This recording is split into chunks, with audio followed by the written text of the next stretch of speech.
Hello दोस्तों। तो चलिए देर न करते हुए आज का सेशन शुरू करेंगे जो एनटीपीसी ग्रुप डी सीएचएसएल और डीआरडीओ के लिए बहुत ज़्यादा इंपॉर्टेंट होने वाले हैं दोस्तों। इसलिए सेशन को मिस न करें और पूरा देखें, क्योंकि इसमें क्वेश्चन के साथ साथ जितने भी इंपॉर्टेंट फैक्ट बन सकते हैं दोस्तों वो सारे बताए जाएंगे, इसीलिए पूरा देखें। तो चलिए शुरू करते हैं आज का सेशन। तो पहला क्वेश्चन है दोस्तों, कॉकरोच में कितने कोष्ठीय हृदय होते हैं? ये तो सबको पता होगा लगभग, लेकिन इसके पीछे जितने भी फैक्ट्स हैं दोस्तों वो सारे बताए जाएंगे। तो इसका आंसर होगा डी। तो कॉकरोच में 13 कोष्ठीय हृदय होता है। उसी तरह दोस्तों कॉकरोच के श्वसन अंग के बारे में पूछा जाता है, जिसे ट्रैकिया कहा जाता है। ट्रैकिया कहा जाता है। उसी तरह दोस्तों 2 चैम्बर हार्ट्स के बारे में पूछा जाता है, जो किसमें होता है? फिशेस में। उसी तरह 3 चैम्बर हार्ट्स किसमें होता है दोस्तों? रेप्टाइल्स में। रेप्टाइल्स यानी रेंगने वाले। उसी तरह 4 चैम्बर हार्ट्स होता है दोस्तों स्तनधारियों में, यानी मैमल्स में।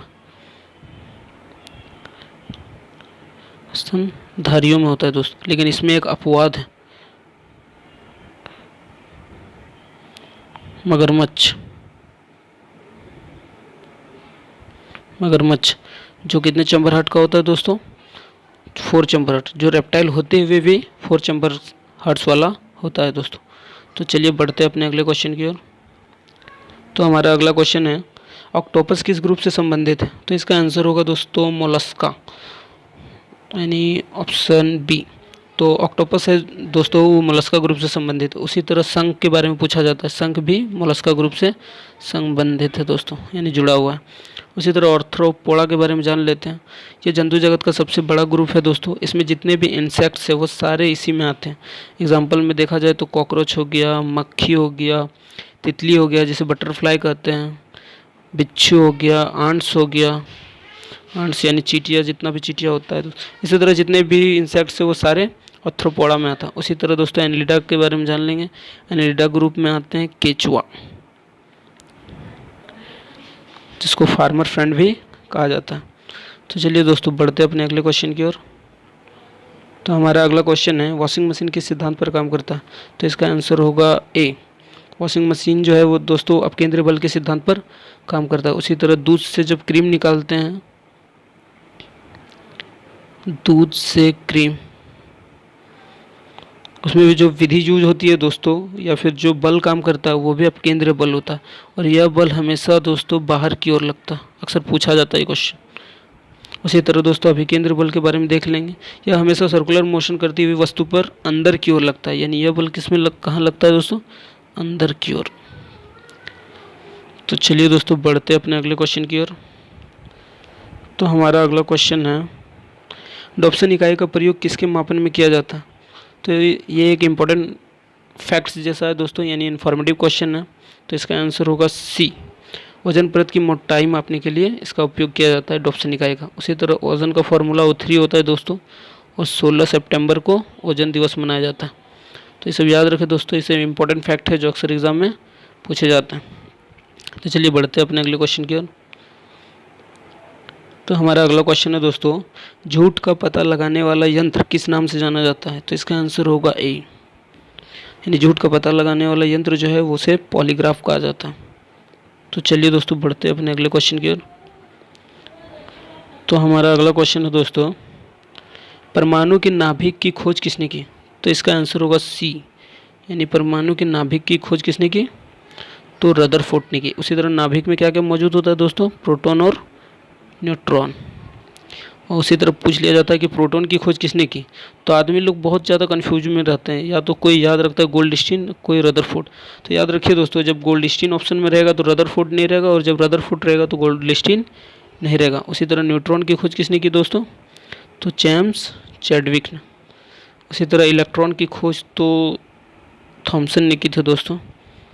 इलेक्ट्रॉन की खोज थॉमसन कब की थी दोस्तों? इलेक्ट्रॉन की खोज थॉमसन ने 1897 में। इसके बारे में पूछा जाता है दोस्तों, इसलिए ये डेट बता दी है। उसी तरह डाल्टन ने अपनी एटॉमिक थ्योरी दी थी, कब दी थी दोस्तों? 1803 में एटॉमिक थ्योरी। उसी तरह प्रोटॉन में +1 चार्ज होता है दोस्तों, ये भी याद रखें। न्यूट्रॉन न्यूट्रल होता है। उसी तरह इलेक्ट्रॉन में -1 चार्ज होता है। तो चलिए दोस्तों बढ़ते हैं अपने अगले क्वेश्चन की ओर। तो हमारा अगला क्वेश्चन है नीला थोथा किसे कहते हैं। तो इसका आंसर होगा दोस्तों ए, कॉपर सल्फेट को ही नीला थोथा कहा जाता है। उसी तरह कॉपर सल्फेट का फार्मूला पूछा जाता है CuSO4 5H2O, याद रखें दोस्तों। उसी तरह आयरन सल्फेट को हरा थोथा कहा जाता है, हरा थोथा। तो इसका भी फार्मूला याद रखें दोस्तों, FeSO4, इसमें 7H2O होता है क्योंकि पानी की मात्रा थोड़ा अलग अलग होता है। उसी तरह दोस्तों एक उजला थोथा होता है, उजला थोथा, जिसको जिंक सल्फेट बोलते हैं, ZnSO4 7H2। सब दोस्तों फार्मूला के साथ साथ नाम भी याद रखें। तो चलिए बढ़ते हैं अपने अगले क्वेश्चन की ओर। तो हमारा अगला क्वेश्चन है दोस्तों, ध्वनि का तारत्व यानी पिच किस पर निर्भर करता है। तो ये सबको पता होगा कि ध्वनि का पिच जो है दोस्तों वो आवृत्ति पर निर्भर करता है, यानी उसकी फ्रिक्वेंसी ही उसके पतलेपन या मोटेपन पर डिपेंड होता है दोस्तों। यानी जिसकी आवृत्ति अधिक होगी यानी जिसकी आवृत्ति अधिक होगी दोस्तों उसका पिच भी अधिक होगा, यानी पिच अधिक होने से उसकी आवाज़ पतली होगी। उसी तरह दोस्तों ध्वनि की प्रबलता उसके आयाम पर डिपेंड करती है प्रबलता, यानी पूछा जाएगा कि ध्वनि की प्रबलता किस पर निर्भर करती है, तो आयाम पे। यानी ध्वनि का तारत्व यानी पिच किस पर निर्भर करता है, तो फ्रिक्वेंसी पे। तो चलिए दोस्तों बढ़ते आगे।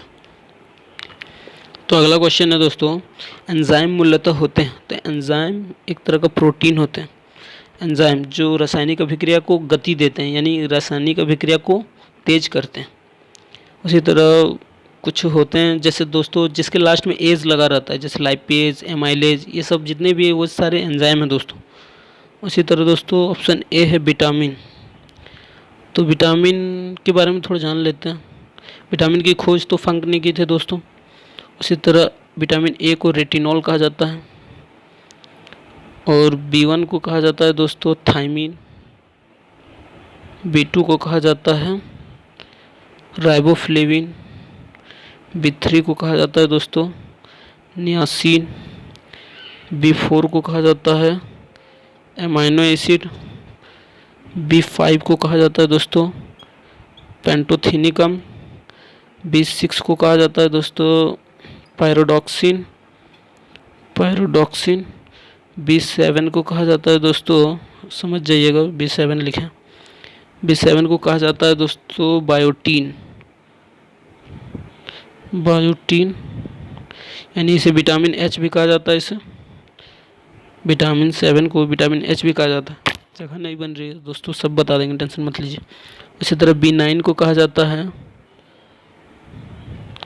एक सेकंड है दोस्तों, उसी तरह B9 को कहा जाता है फॉलिक अम्ल, यानी B9 को कहा जाता है फॉलिक अम्ल, यानी फॉलिक एसिड कर लीजिए। और B12 को कहा जाता है साइनोकोबाल्मिन, याद रखिए।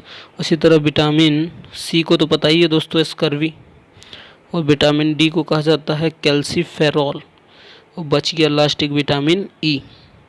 तो E के बारे में लिख ले, विटामिन E को कहा जाता है दोस्तों टेकोफेरॉल। तो विटामिन के जितने भी क्वेश्चन बन सकते थे दोस्तों वो सारे बता दिए। तो चलिए बढ़ते हैं अपने अगले क्वेश्चन की ओर।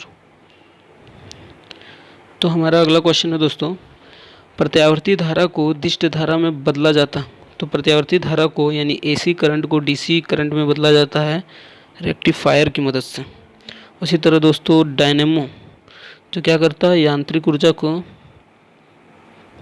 यानी मैकेनिकल एनर्जी को इलेक्ट्रिकल एनर्जी में बदलता है, यानी यांत्रिक ऊर्जा को विद्युत ऊर्जा में। उसी तरह दोस्तों भी फैक्ट्स बन सकते थे दोस्तों क्वेश्चन के साथ साथ, वो मैंने सारे बता दिए।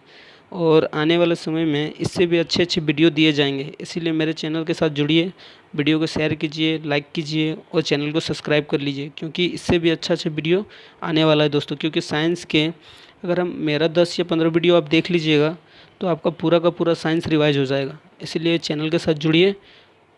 चलिए आज के लिए इतना ही, अच्छा लगे तो सब्सक्राइब कर लीजिएगा,